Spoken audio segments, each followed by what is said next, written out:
सन 2012 को मेरे पिताजी एक्सपायर हो गए दोस्तों, और पीछे छोड़ कर गए तो ये आरसीएम बिजनेस। आज उनकी मेहनत के कारण ये रवि शर्मा जो आज आपके सामने खड़ा है, पूरी जिंदगी बदल गई मेरी।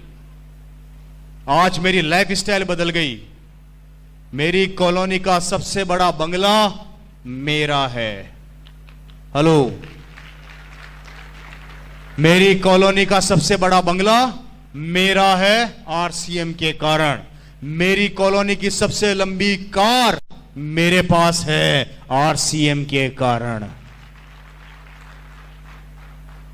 हेलो, महीने के 15 दिन 32,000 फुट की ऊंचाई के ऊपर लंच, ब्रेकफास्ट और डिनर करता हूं मेरे दोस्त। 32,000 फुट की ऊंचाई, समझ गए? समझ गए? ये जिंदगी इस बिजनेस ने मेरे पिताजी की मेहनत के कारण मेरे को दी। आज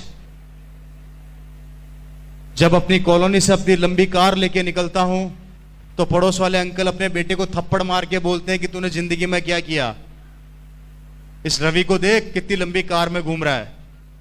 तो पड़ोस वाला बेटा अपने पापा को बोलता है कि पिताजी थप्पड़ तो मार दी, बहुत अच्छी बात है। आज से लगभग 16 साल पहले इसके पापा आरसीएम बताने आए थे। जब समझ में नहीं आया था क्या, तब समझ में आ जाता तो आज मैं भी कार में घूम रहा होता।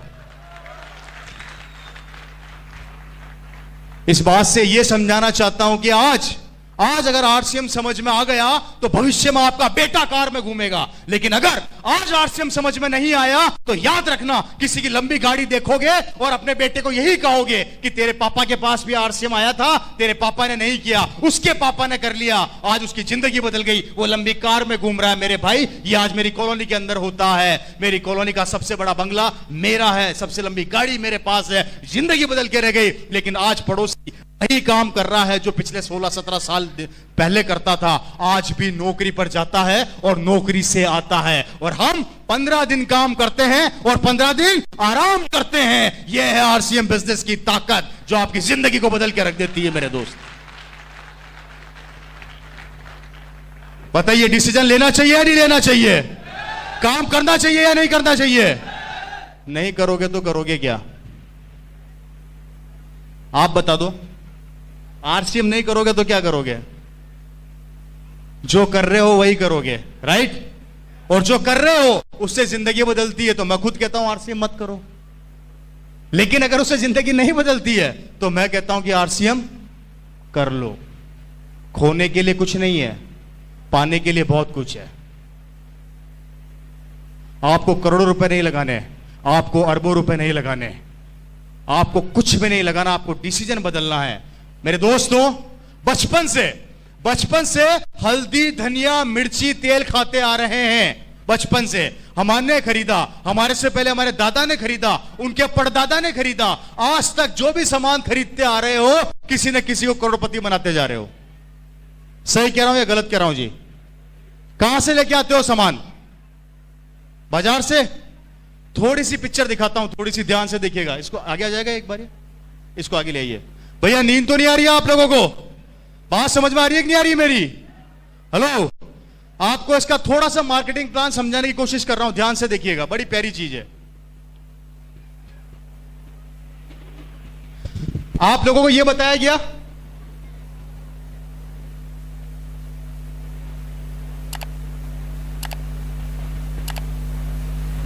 ऐसे बताते हैं हम लोग, यही बताते हैं जी। 10 रुपए की, सॉरी 5 रुपए की चीज बनी, 10 रुपए में मार्केट में बिक गई, यही बताते हैं हम लोग। 5 रुपए बिचौलियों के पास चला गया, यही बताते हैं हम लोग। थोड़ा ध्यान से देखिएगा, थोड़ा ध्यान से। हमारे देश की आबादी कितनी है? 120 करोड़। थोड़ा ध्यान से देखिएगा। आपको इस 5 रुपए की ताकत को दिखा रहा हूं। ये 5 रुपया क्या काम करता है? हमारे देश की आबादी है 100 करोड़, राउंड फिगर में ले लेते हैं। आप रोज सुबह उठते हो, सब उठते हो, सबसे पहले क्या करते हो?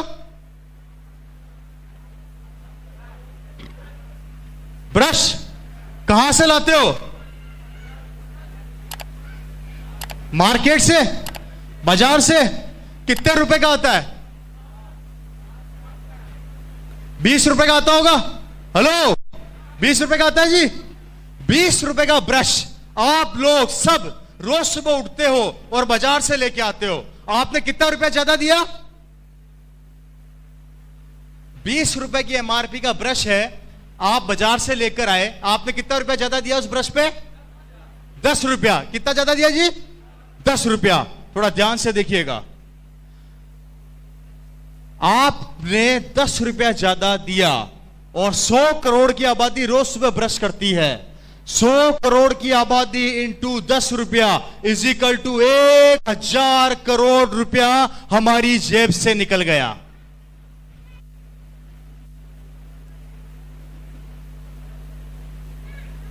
कैसा लगा?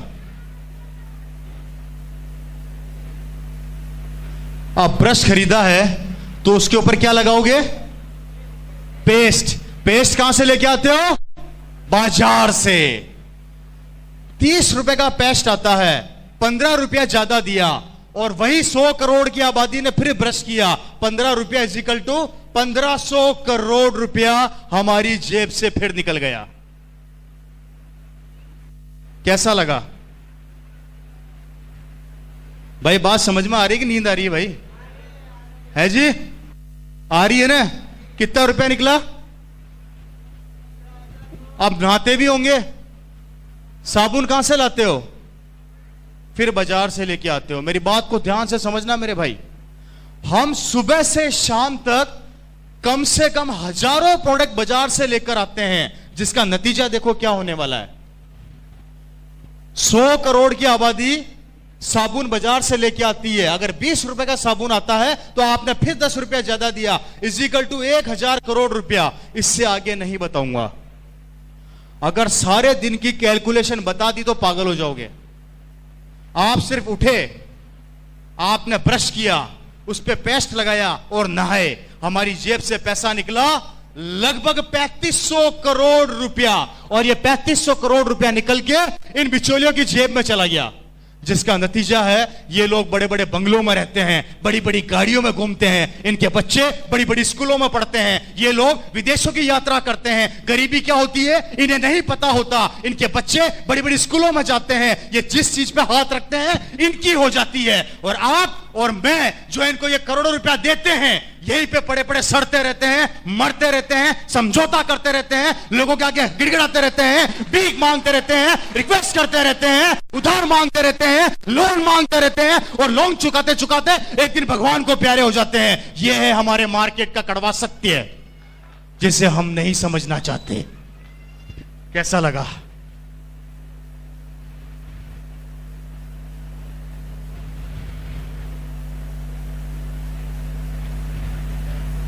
मुझे बताया गया था कि यहां के लोग भाषा नहीं समझते, कोई रिएक्शन आएगा नहीं, तो मतलब सही बात है क्या? इतना सन्नाटा क्यों है भाई? है जी? कैसा लग रहा है? मेरी बात को ध्यान से सुनिएगा। ये वो 3500 करोड़ रुपया है जो इनके पास जा रहा है और हम दे रहे हैं और हम देते रहेंगे। हमने दिया, हमारे दादा ने दिया, हमारे परदादा ने दिया, हमारे बच्चे भी देंगे और उनके बच्चे भी देंगे। देना तो पड़ेगा, देना तो पड़ेगा। और आरसीएम कहती है इस 3500 करोड़ का 40% पैसा अगर मैं आप लोगों में बांट दूं, कितना होता है जी?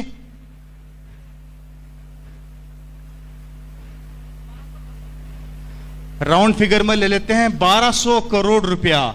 ये 1200 करोड़ रुपया अगर आरसीएम हम लोगों में बांट देती है तो हमें कहा जाता है हम पागल बनाने आ गए हैं, और दुकान वालों को कहा जाता है कि वो पागल नहीं बना रहे हैं। अब दिमाग खुद लगा लो कि पागल कौन बना रहा है।